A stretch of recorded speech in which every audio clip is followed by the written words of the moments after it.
Have you had a situation in your class where you had the little boys running around with the baby dolls? Multiple times. Multiple times. Multiple times. As a male, what is your perception on that? As a male, there are boys who play with dolls. There are girls who play with dolls. There are girls who wants to do, the cars. There are boys who wants to do the cars. I'm not going to sit there and say, hey, that's a baby doll. Don't do that. Yeah, you can't play with that. I just try to tell them, okay, this is a baby. Mm-hmm. Let's take care of this baby. I like that answer. Let's change the baby. Let's, you teach the baby. Teach them how to handle. Teach the boys how to handle babies. Right, and that's all I do. I don't fuss at them. Hey, put the doll down. No.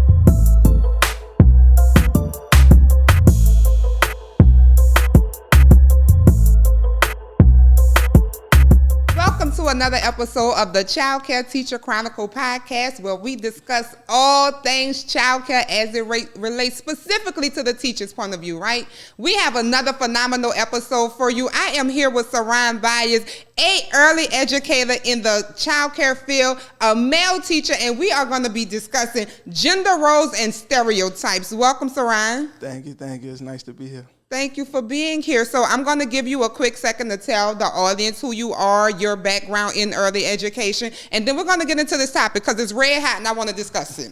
Yeah, my name is Saron Byers. I've been teaching for a while, maybe 4 or 5 years. Mm-hmm. Started off as a cook, obviously, worked my way up to a teacher, and ever since then I loved it, honestly. All right now. So first, let me thank you for being a representation of a male in the early education sector. I'm really excited to get into this topic because I want to peel back the layers of the stereotypes of men in early education. So I don't really hold shit back. So I got to ask you this question because I want the audience to know, I want our viewers to know, are you gay? No, not at all. No? No. Okay. And I'm asking because one of the most prevalent things that's going around now, and just in the education field, specifically, is all male teachers are gay. There's no straight male teachers, no straight representation in the elementary schools, in the early child care centers. And so I want to kind of get that myth under wraps and let everybody know we are a group of diverse people in our education system. There are some heterosexuals, some homosexuals, but we want to be sure that we're having a fluent conversation about those stereotypes and gender roles, right? So I started with that, but I wanted to kind of come back to, why do you feel it's important for male figures to be in the early education system or even in the education field in general? It's a difference because men and women teaching strategies are completely different. When I say that, I mean men tend to actually engage with the kids, get down with the kids, play with the kids, even roll with the kids. That's the type of teacher I used to be. Mm. I've worked with a couple women teachers, and I didn't see women teachers get down on their knees and play with the kids and roll with the kids and get dirty with the kids. Mm-hmm. So, okay, I'll take that as your answer. I'm not going to say I agree with it, but I'll take that as your answer. But I do agree that there is a difference in how men teachers interact and handle a classroom of children as opposed to females. It kind of goes back to that old saying, women are emotional creatures, and men are more physical, right? So you all do enjoy the more active and rolling and jumping. I know we would come in your class and the children love to be around Mr. Saron because you made it a fun environment for them, right? 100%. 100%. So in saying so, what do you think parents take away from having male teachers in early education? And can you speak on any specific situations where you found you were in a dilemma with parents or it played to your factor to be a male teacher in early education? The only thing truly I can say about that one is parents do tend to, I don't want to say want a woman teacher, but they tend to want a nurturing teacher. Mm-hmm. And I am nurturing, but they don't expect that because... Well, you a big-ass man, right. So when they look at you, do they see, he's a nurturer, or do they see you as a threat? Have you had any opposition from parents, you being a male teacher, Whether that's a parent didn't want you to handle their children, was there anything that came up about, diaper changes and things? And I bring that up because I want us to talk about that. I know specifically with us, we try to work out with male teachers in the older classrooms, right? Where they don't have to be. I feel like it's kind of a liability when we leave them in those situations with the younger children and changing. Not that we don't trust male teachers to do it, but you never know what a parent's perspective is on it, right? So we want to protect our male teachers. Have you had any challenging conversations or situations where a parent expressed their concerns of you being the male teacher and handling their children? At the beginning, no.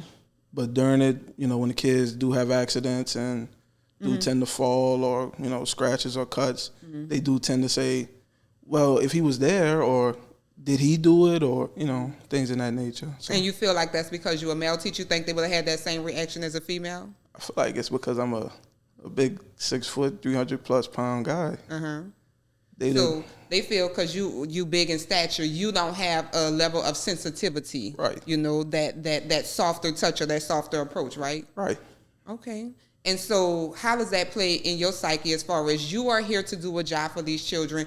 As long as I've known you and you've worked in early education, you have actually been a phenomenal teacher with engaging, and the children love you. I mean, I can recall situations where the children's like, I want to go to Mr. Tank class. I want to go to Mr. Saron's class. I want to be Mr. Saron. Sometimes they don't want to leave home because they want to stay and interact in your classroom. So how does it make you feel when you have been well equipped, and you can even talk about some of the professional developments that you have gone through to help equip you to be a successful child care teacher? How does it make you feel when a parent sees past all that and look at you and judge you, have you as a stereotype, and say you're not fit to handle their child?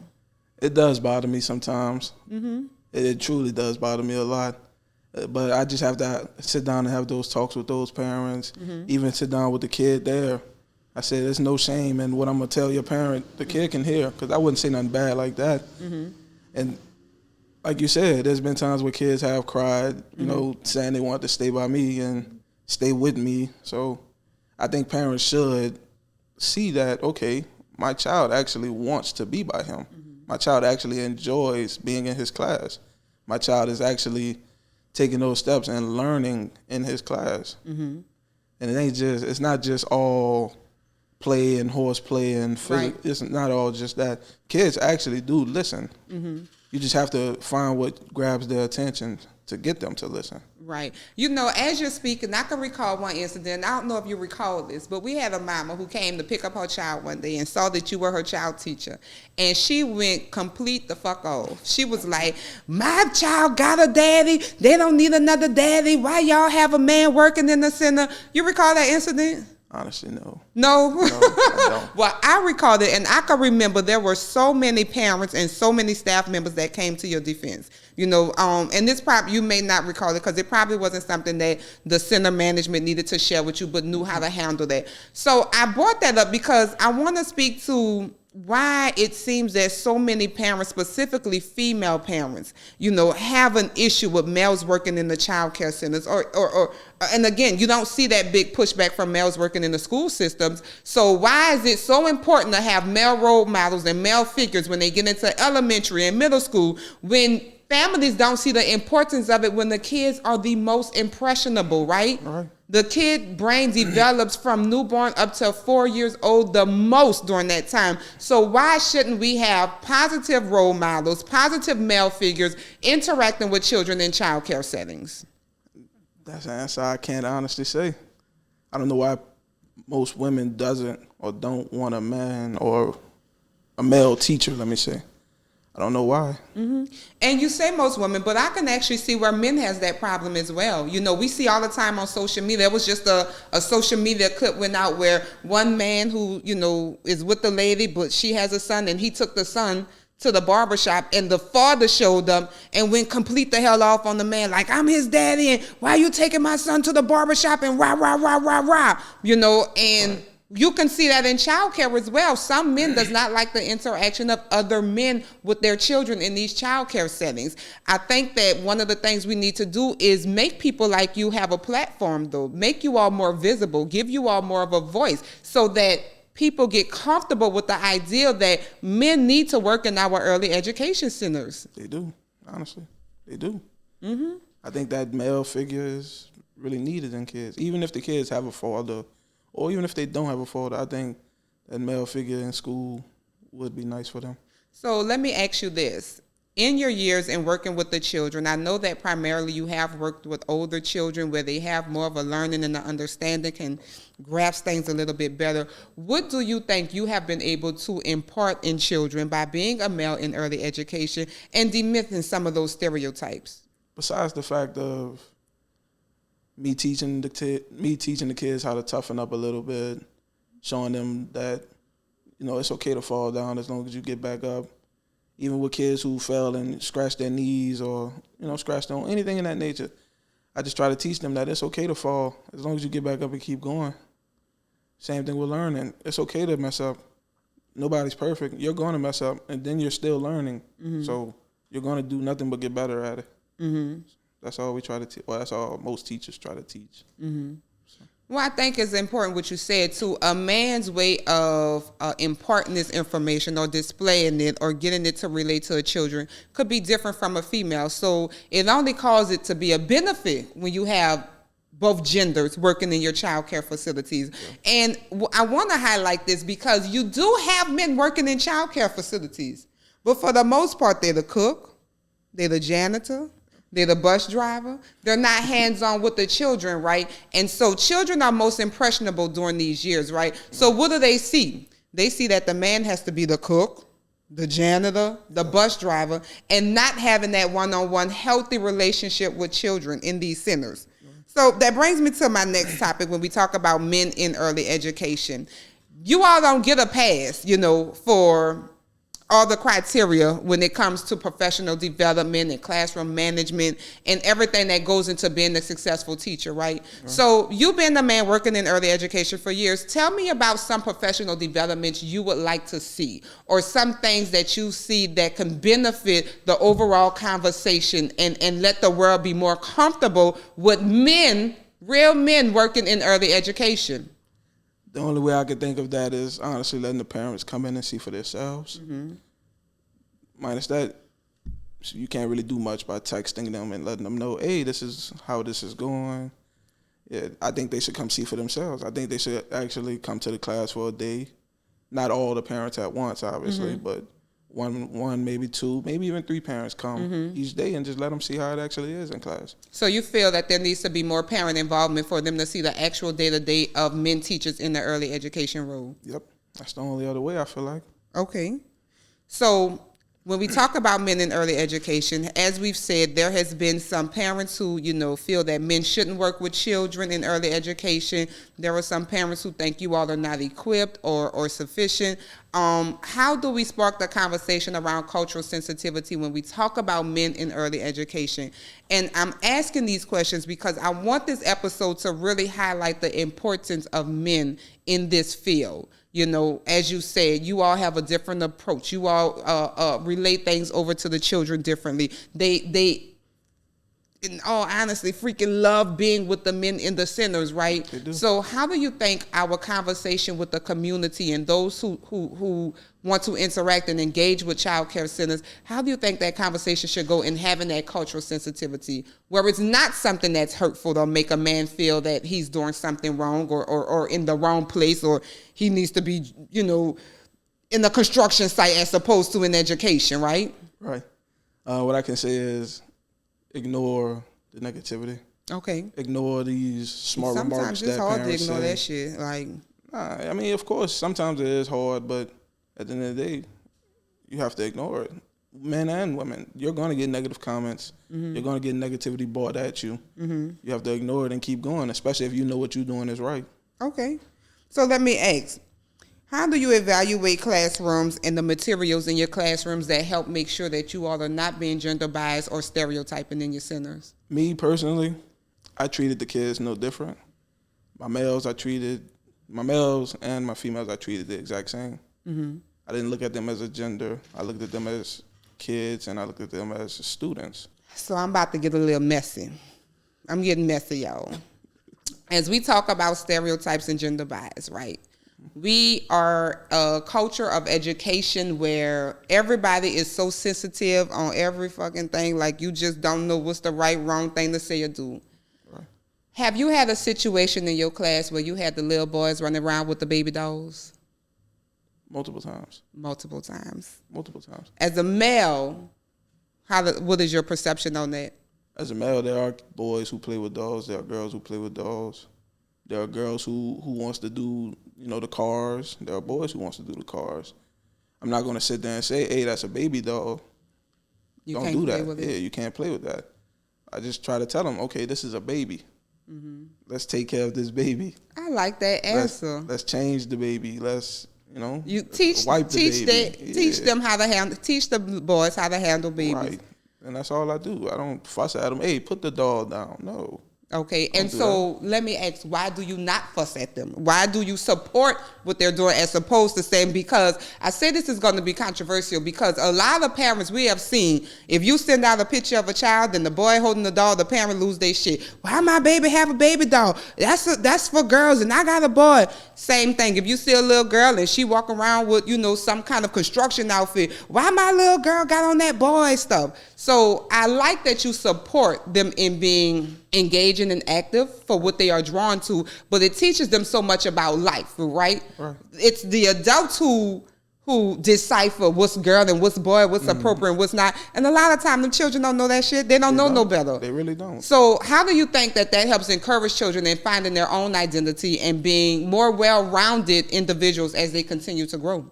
It doesn't hurt to learn a little bit of everything. Mm-hmm. It's okay to play with dolls. It's okay to play with trucks. It's okay to play with dirt. It's okay to play with sand. It's okay to play with anything. Mm-hmm. As long as you know, or as long as the teacher knows how to direct them of what they're playing with, it should be good. Now, for the parents' sake, I don't know what to say about them. Because there's been times where I've sent pictures to the parents of a son holding a doll. Or there's been times I've sent pictures of the girl playing in dirt, and they're asking me, why is my child doing that? I'm letting the child express themselves. Mm-hmm. You learn off of those different type of things. If I sit there and fuss at them and tell them, no, you can't do this, I won't get to learn them. Mm-hmm. I won't get to know what they enjoy. Mm-hmm. So, okay. So let me ask you this, because I think this next question feeds into just what we were just talking about, role models and representation, right? I'm asking you to give me a little bit more elaboration on role model and representation in a diverse community now. And I started this segment off with asking you, were you gay, right? Mm-hmm. And, I could assume I know the answer, but nobody really knows until somebody say what they are, and I got to take you for your word, right? I'm asking for role models and representation in this very diverse cultural world that we live in now. Children are exposed to so many different things. And we have situations where we have children come in and they have two moms. Yeah. We have situations where children come in and they have two dads. We have people who work in child care centers who, again, are same-sex relationships, and you can tell a lot of times by how their mannerism and how they carry themselves. Yeah. So how important do you think all these different aspects coming in playing a role in role model and representation? It really just starts with what the kids seeing. Mm-hmm. If they're seeing that at home, I'm pretty sure a lot of these kids have, tablets and TikTok and things like that these days. So if they're seeing that on TikTok and they're seeing that at home and they come into work, well, you shouldn't see it at school really, but if they seeing that at home and on TikTok and they're at home literally most of the day, you're only at school for 8, maybe 9 hours a day. Mm-hmm. It's kind of hard to try to steer them away from that because when they leave here, they go back home to it. Mm-hmm. So how important do you think it is for child care centers to be on one accord with parents and having like these conversations or being inclusive in their curriculums and their lesson plans? Do you think that that's something that child care centers need to consider as we do have more diverse families entering the sector? Mm-hmm. Or is it something where we just stick to our core lessons and our core fundamental traditional learning and let everything else happen outside of our walls? At the end of the day, the world is still evolving. Everything is still updating. Everything is still changing. And I feel like if at that moment it's okay to teach the kids something in that spectrum, then I feel like it's okay to an extent. Mm-hmm. But it shouldn't go no further than that at all. So what you say to a parent that say, I don't want my child learning this? you have to respect the parent. Mm-hmm. You have to. So then that's kind of that double-edged sword, because if I got, Sally in here, and Sally got 2 mamas, and I got Johnny over there, and Johnny got 2 daddies, but then I have, Buddy over here who have a mama and a daddy, and he say, I ain't playing with none of that shit. I don't want none of that around my child. How do you make sure that you are feeding the needs of all the children without making anyone feel excluded? That's the hard part. Mm-hmm.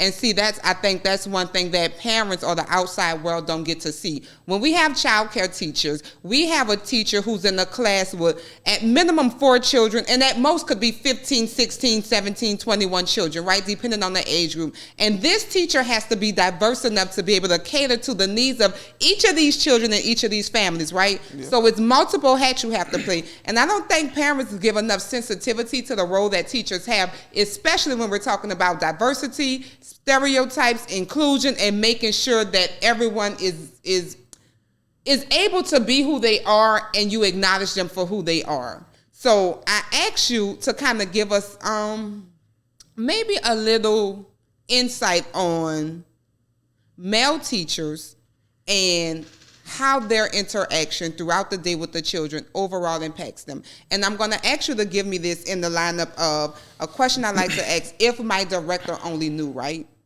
That's a question that I want to ask, and I want you to insert, what do you think your director may be missing, didn't know, or need to know as it relates to male figures, specifically straight, strong, big-ass male figures in the child care industry, if my director only knew?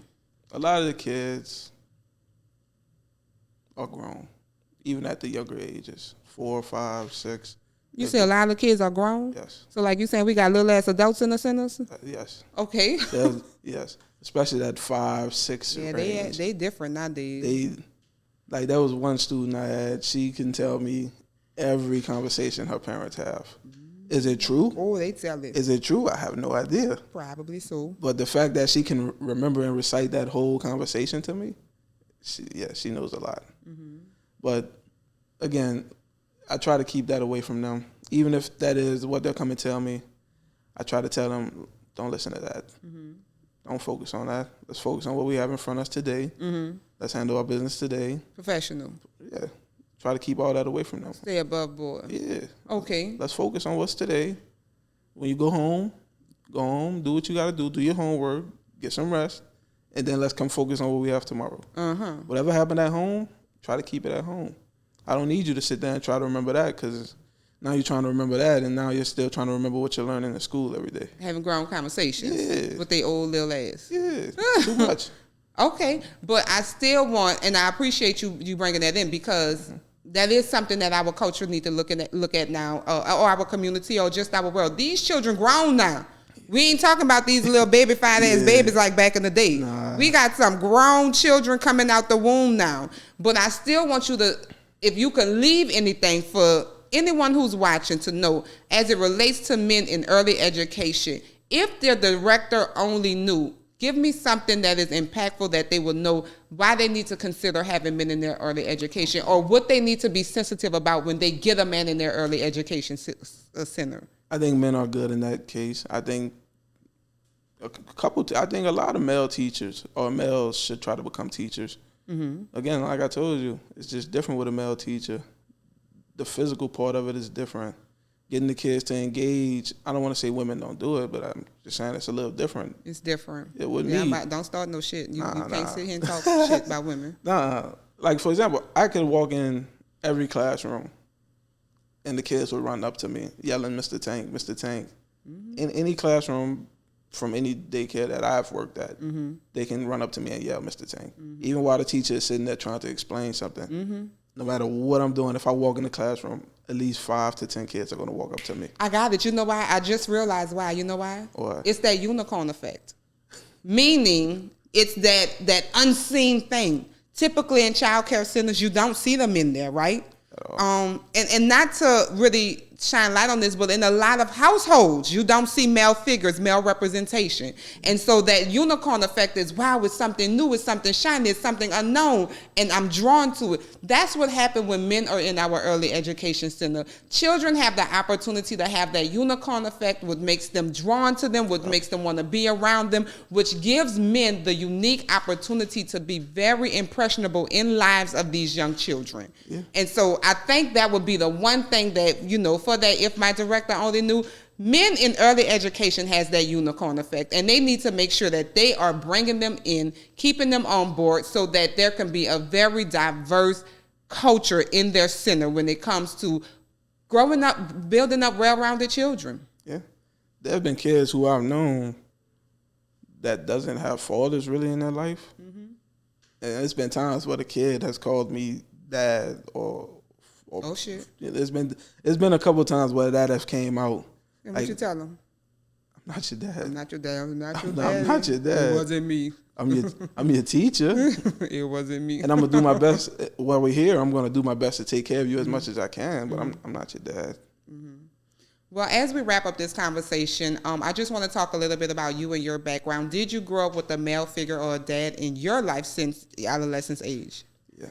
So my dad didn't play. Your dad didn't play. No. So how impactful was that, you know, for you to have a representation of a male figure from early on, even as you are now at your grown age, thinking back as far as you can, if you can see how your life could have been different without a strong representation of a male in your life, how impactful was it for you to have this in your life growing up? Honestly, I couldn't imagine life without him, honestly. Okay.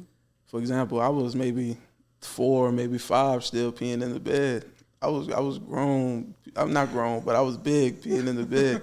And if it wasn't, and I routinely peed in the bed at the same time every day. Uh-huh. And if my dad wouldn't have came in and, you know, grabbed me and woke me up before, maybe 20, 30 minutes before that time normally comes, I probably would have still been doing it. Honestly. So he was there to kind of... Yeah, he was there. He led me a lot when it came to sports. He taught me basketball, taught me football. Mm-hmm. He even taught me math sometimes. You know, as my mom being a nurse younger, she was gone most of the night. She worked overnights. Mm-hmm. My dad was there to help me with homework. My dad was there to teach me. Mm-hmm. You know, even when I did wrong, he was even there to discipline me a lot. But absolutely, yeah, he was always there. And I feel like if it wasn't for him, then I honestly don't know where I would have been. Okay. Yeah. Well, let me say this, Saron. I thank you for coming and speaking with us about men in early education, those roles and stereotypes. I do think that our audience will walk away with knowing that we need more men in early education, not when the children are 5, 6, 7, 8, and some are a little too far gone to bring their ass back in, but from the very beginning where men can be impressionable. It does matter in children's life that they see positive male role models in their lives. So I do want to thank you for taking this time and coming speaking with us today. I'm sure you will get more questions as this episode's air, so be ready to come back. This is me, Coach Stacey B, wrapping up another episode with the Child Care Teacher Chronicles, where we discuss all things child care as it relates specifically to the teacher's point of view. I want you to like, comment, and subscribe and never miss an episode, because it's going to continue to get better and better. We come in with the hot shit. Thank you, Saron, and I look forward to interviewing you again. Thank you for having me here. I appreciate it. Thank you so much.